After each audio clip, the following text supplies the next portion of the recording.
Hello friends, आप सभी को हमारे यूट्यूब चैनल पर स्वागत। तो आज से हम स्टार्ट करने वाले हैं बिहार पुलिस एग्जाम, साथ ही बिहार दरोगा एग्जाम और उसके साथ साथ आपका बिहार टीआरई 4 के लिए जो बीपीएससी टीआरई 4 का जो आपका एग्जाम है, इन तीनों एग्जामों के लिए हमने एक सीरीज स्टार्ट की है जो कि आपकी बीपीएससी और बीएसएससी के थ्रू एग्जाम जो आपके हो रहे हैं।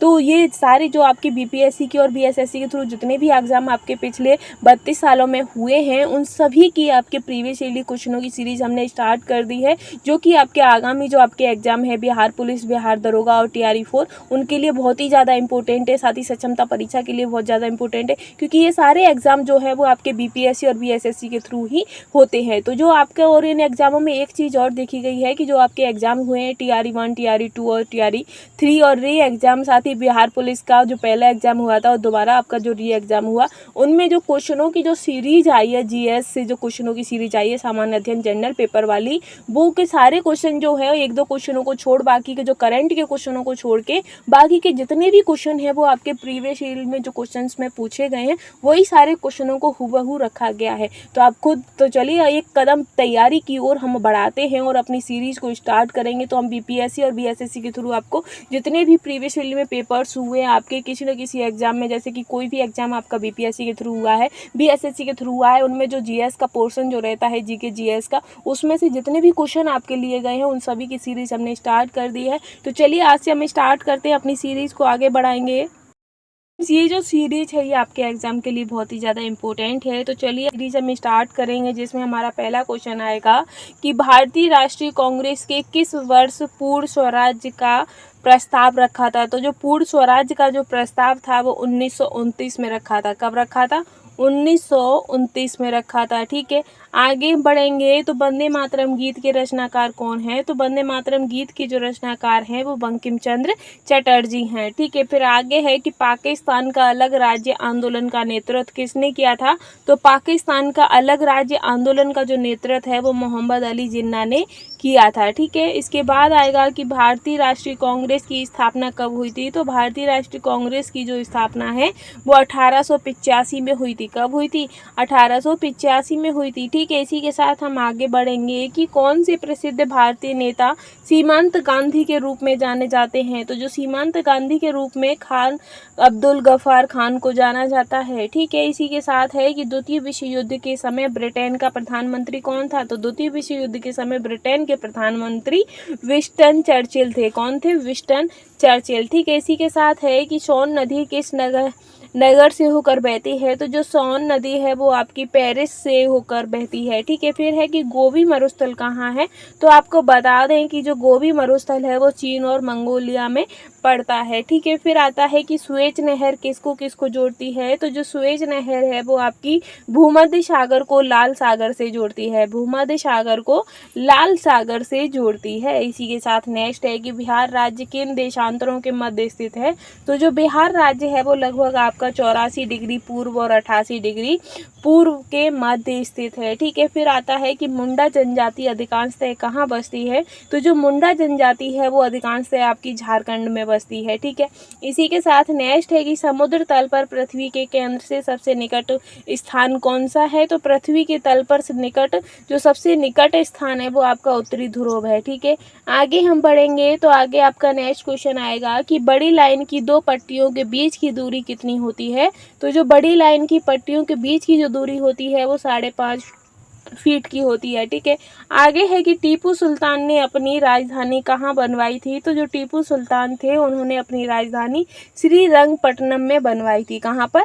श्रीरंगपट्टनम में। ठीक है, इसके बाद है कि कला की गांधार शैली किसके समय में फली फूली थी? तो जो कला की गांधार शैली है वो आपकी कुषाणों के समय में फली फूली थी। ठीक है, आगे रहेगा आपका कि ऑपरेशन ब्लैक बोर्ड जो है वो कैसी सरकारी योजना है? तो जो ऑपरेशन ब्लैक बोर्ड है वो आपकी वयस्कों को साक्षर बनाने हेतु प्रोत्साहित करने के लिए सरकारी योजना है। ठीक है, आगे रहेगा आपका कि चिपको आंदोलन किसको बचाने के लिए हुआ है। तो जो चिपको आंदोलन है वो वृक्षों को बचाने के लिए किया गया है। किसको?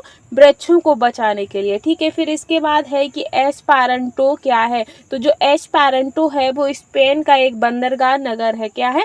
बंदरगाह नगर है। ठीक है, फिर इसके बाद है कि पूर्व सोवियत संघ का कौन सा पहला गणराज्य था जिसने अपने को स्वतंत्र घोषित किया था। तो वो आपका एस्टोनिया था, एक गणराज्य जो कि पूर्व सोवियत का गणराज्य था एस्टोनिया, जिसने खुद को स्वतंत्र घोषित किया था। फिर ठीक है, फिर आता है आपका दक्षेस या सार्क।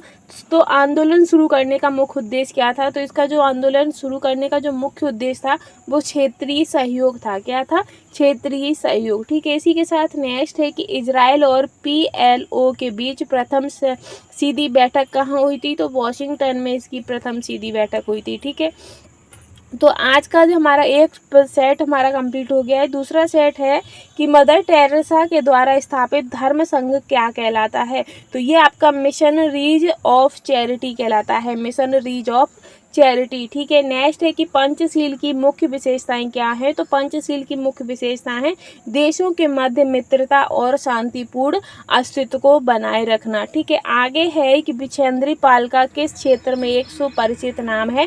तो बिछेंद्री पाल का एक पर्वतारोहण में सुपरिचित नाम है। ठीक है, आगे आपका बढ़ेंगे तो आगे आपका नेक्स्ट क्वेश्चन रहेगा कि पाश्चराइजेशन एक प्रक्रिया है जिसमें क्या होता है। तो पाश्चराइजेशन क्या होता है? इसमें ही होता है कि दूध को पहले बहुत तेज गर्म किया जाता है, फिर उसके बाद एक निश्चित समय में अचानक ठंडा कर लिया जाता है। तो इससे क्या होता है, जो दूध का टाइमिंग पीरियड होता है सही बने रहने का, तो वो और ज़्यादा चल जाता है। ठीक है, फिर है कि एमीफिया किसको कहते हैं। तो एमीफिया आपका जल एवं स्थल दोनों पर ही रह सकने वाले पशुओं को कहा जाता है। ठीक है, इसके बाद है कि पृथ्वी तक पहुंचने के लिए सूर्य से चला प्रकाश लगभग कितना समय लेता है। तो ये जो प्रकाश है वो 8 मिनट तो आपका क्लियर है, लेकिन कभी कभी ये 8 मिनट 16, कभी 8 मिनट 20, इस तरीके के आंसर्स देखे गए हैं। तो 8 मिनट के अर्ध गिर्द जो रहता है वो आपका करेक्ट आंसर रहेगा। ठीक है, आगे रहेगा आपका कि स्टेनलेस स्टील किसकी मिश्र धातु है। तो ये आपकी लोहे और क्रोमियम की मिश्र धातु है। ठीक है, इसी के साथ नेक्स्ट है कि किस धातु पर तब कोई प्रतिक्रिया नहीं होती जब ऊपर से भाप गुजरती है। तो ये जो एल्युमिनियम है, एल्युमिनियम की परत क्या होती है, इसमें चाहे भाप निकले कुछ भी हो इस पर, लेकिन ये एल्युमिनियम की परत पर कोई भी प्रतिक्रिया नहीं होती है। इसके बाद है कि वैज्ञानिक इवान पावलोव किस क्षेत्र में अपने कार्य के लिए जाने जाते हैं। तो ये प्रायोगिक मनोवैज्ञानिक थे और उन्होंने कुत्ते पर क्या किया था, कुत्ते पर प्रयोग किया था। ठीक है, आगे है कि निकोलसन कॉपरनिकस किस लिए जाने जाते हैं। तो जो कॉपरनिकस है उन्होंने बताया था कि जो सूर्य है, तो जो पृथ्वी है वो सूर्य के चारों ओर घूमती है। ठीक है, आगे है आपका कि जंतर मंतर का निर्माण किसने कराया था। तो जो महाराज जयसिंह थे उन्होंने जंतर मंतर का निर्माण कराया था, और जंतर मंतर आपका दिल्ली में, जयपुर में और वेनेजुएला में है। ठीक है, आगे है कि सबसे अधिक तेल निर्यातक देश कौन सा है। तो वो सऊदी अरब है, और सऊदी अरब से पहले अगर देखा जाए तो आपका वेनेजुएला है। ठीक है, इसके बाद है कि भारत सरकार के राजस्व का प्रधान स्रोत क्या है। तो प्रत्यक्ष कर है। ठीक है, इसी के साथ है कि किस खेल के लिए थॉमस कप पुरस्कार दिया जाता है। तो बैडमिंटन के लिए थॉमस कप पुरस्कार दिया जाता है। ठीक है, आगे है कि प्रथम एशियाई खेल कहाँ शुरू हुआ था। तो जो प्रथम एशियाई खेल है वो आपका नई दिल्ली में स्टार्ट हुआ था। ठीक है, आगे हम बढ़ेंगे तो आगे है आपका कि संसार का सबसे बड़ा स्टेडियम कहाँ पर है। तो संसार का जो सबसे बड़ा स्टेडियम है वो आपका चेकोस्लोवाकिया में है। कहाँ पर है? चेकोस्लोवाकिया में। लेकिन अब हम आपको बता दें कि नरेंद्र मोदी स्टेडियम आपका सबसे बड़ा स्टेडियम हो गया है। ठीक है, इसके बाद है कि डूरंड कप किस खेल से संबंधित है। तो डूरंड कप आपका फुटबॉल से संबंधित है। लिम्बा राम ने किस खेल में अंतर्राष्ट्रीय ख्याति प्राप्त की है। तो लिम्बा राम ने तीरंदाजी में अंतर्राष्ट्रीय ख्याति प्राप्त की है। ठीक है, इसके बाद है कि अगर कोई वित्त विधेयक लोकसभा द्वारा स्वीकृत हो जाए तो राज्यसभा इसे अधिक से अधिक कितने दिन रोक सकता है। तो 14 दिन रोक सकता है इसे अधिक से अधिक। ठीक है, इसके बाद है कि भारतीय संविधान में संशोधन संशोधन के लिए विधेयक कहाँ से लाया जाता है? तो ये लोकसभा में या राज्यसभा में विधेयक लाया जाता है। अगर भारत में राष्ट्रपति के चुनाव में कोई विवाद है तो उस विवाद को कहाँ सौंपा जाएगा? तो भारत के सर्वोच्च न्यायालय में सौंपा जाता है। तो आज की सीरीज हम यहीं ख़त्म करेंगे और ये जो सीरीज रहेगी आपकी, ये डेली सीरीज आपको कराई जाएगी। डेली आपको 10 मिनट के अंदर आपको 30 क्वेश्चंस, टॉप 30 क्वेश्चंस आपको डेली कंप्लीट कराए जा करेंगे। ठीक है फ्रेंड्स, तो आज के लिए बस इतना ही। आई होप आपको वीडियो पसंद आई होगी और ऐसे ही लेटेस्ट वीडियो के लिए चैनल के साथ बने रहिएगा। Thanks for watching.